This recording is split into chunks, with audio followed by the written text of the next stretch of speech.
Huwag basta-basta sasama sa mga foreigners. Baka mamaya, dalhin nila kayo sa kabilang buhay.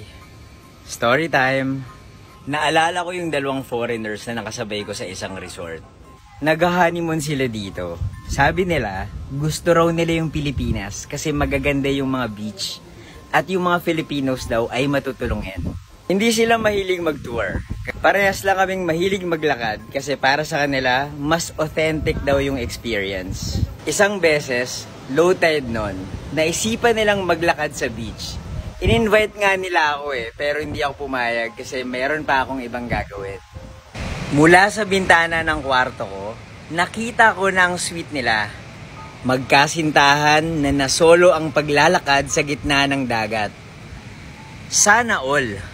Sobrang layo ng nilakad nila na parang tuldok na lang yung nakikita ko mula sa bintana.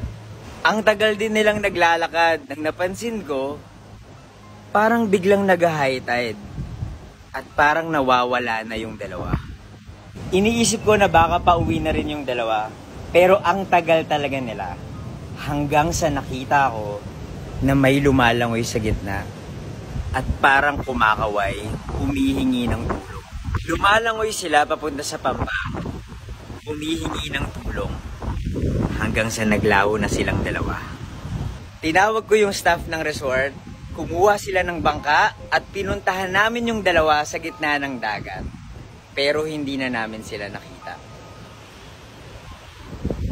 Nalunod yung dalawang foreigners.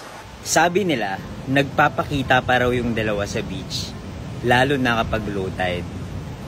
At nag-iimbita ng mga tao para samahan silang maglakad sa gitna ng dagat.